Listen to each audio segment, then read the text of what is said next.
అవసరమా లేదా పక్కన పెడితే యంగ్స్టర్స్ వాయిస్ కూడా ఖచ్చితంగా ఉండాలి కాబట్టి నేను నన్ను పిలవకపో అంటే ఒకవేళ అన్న నాకు మైకి ఎక్కకపోయినా గుంజుకొని మాట్లాడదాం అనుకున్నా. అయితే 2014 వరకేమో మన శత్రువు ఆంధ్ర ఒకటే ఉండే. సో ఆంధ్ర దగ్గర ఫైట్ చేసినాం, పేరుకి తెలంగాణ తెచ్చుకున్నాం, ఆంధ్రీకరించబడ్డ తెలంగాణ ఇప్పుడు ఇది. అయితే ఇప్పుడు ఇప్పుడు మన ముందున్న శత్రువులు ఇద్దరు అన్నమాట. ఒకటి నిరంతరం ఉండే ఎప్పుడు అతుక్కునే ఉన్నది పల్లి పట్టినట్టు పట్టిన ఆంధ్ర ఒక శత్రువు. అయితే ఇప్పుడు మన ముందున్న ఇంకో శత్రువు ఏంటిది అంటే ఉత్తర భారతంగా అంటే the evolution of the south India into north India.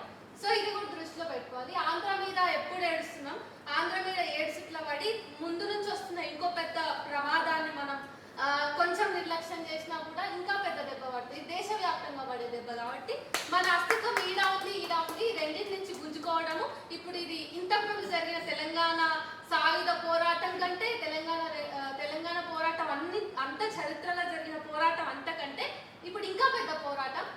అయితే ఎందుకు ఈ ఆలోచన వచ్చింది అంటే ఓపెన్ గా అసెంబ్లీలో కూర్చున్న అన్ని చోట్లల్లో ఆంధ్ర వాళ్ళకి తొత్తులు కానీ డైరెక్ట్ ఆంధ్ర వాళ్ళే ఉన్నారు అని మనమే మాట్లాడుకున్నాం ఇదే మీటింగ్ లో. మరి అట్లాంటప్పుడు మాస్ నుంచి ఒక్క మూమెంట్ కూడా వస్తలేదు అంటే మనం ఎంత నిద్రపోతున్నాము అన్నది గుర్తు చేసుకోవాలి. సో ఈ నిద్ర నుంచి బయటపడడానికి ఏం చేస్తే బాగుంటుంది అన్నట్టుగా మీ మేధావులందరూ ఆలోచించి మా పౌర సమాజానికి చెప్తే మేము అది ఫాలో అవుతాం. Thank you.